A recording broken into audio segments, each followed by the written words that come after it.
Mu sõbrad ja tuttavad teavad, et olen üles kasvanud ja hariduse saanud USAs. Ja just sellepärast meeldib neile mind nöökida käesoleva aasta Ameerika presidendi valimiste pärast. Nad küsivad, kuidas on võimalik, et sellist kandidaatide seltskonda üldse peetakse vääriliseks. Nad küsivad, missugust tola mina pooldan. No, seekordne Ameerika presidendi kandidaatide valik pole kahtlemata kaugeltki ideaalne. Aga lisaksin kohe, et Eestis on olukord palju hullem. Presidendiks pakuvad mõned isegi Siim Kallast, ühte Eesti ajaloo suurimat suli. Räägitakse Vene välisministri sülekoerast, okupantide võsukesest Marina Rajevskaja Kaljurannast. Kah sari pohmellimees Indrek Tarand tahaks jälle kandideerida. Rääkimata 4 kuriteos süüdistatud Edgar Burežin Savisaarest. Minu arvates on ainult Karis Eestis ja Kasich Ameerikas tõelt võetavad kandidaadid. Multimiljardär Trump võib olla osav ärimees, aga ta annab ka välja klauni mõõdu. Marco Rubio on nigelate saavutustega kärbsekaalus poliitik. Evangeelne Ted Cruz on minu jaoks ideoloogiliselt vastuvõetamatu. Hillary Clinton on liiga vana, liiga ebaaus, liiga petlik. Ja ma ei suuda aru saada, miks Ameerika mustanahalised marssivad tõrvikutega vana valge mutti Clintoni järel. Isegi nende endi hulgas on paremaid liidreid. Ja punasemad sotsi kui Bernie Sanders pole Ameerika poliitikute hulgas võimalik leida. Minu seisukoht on seega enam-vähem selge.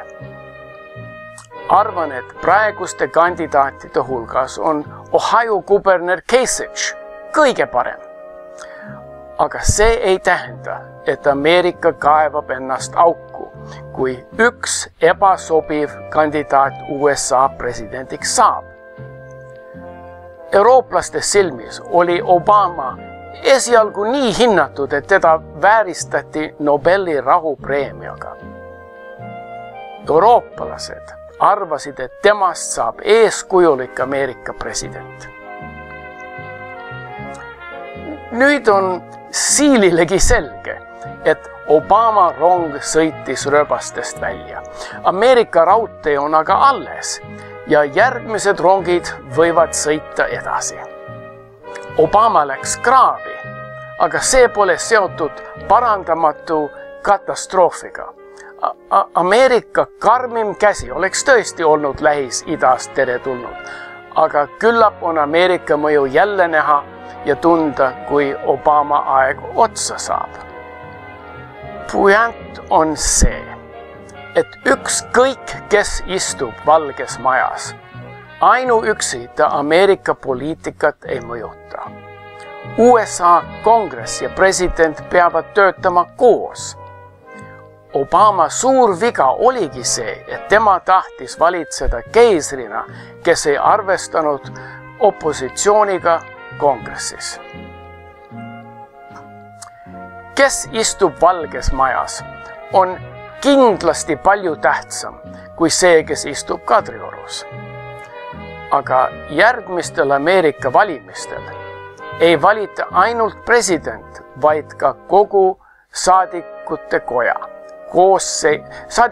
koosseis ja kolmandik senaatoreid.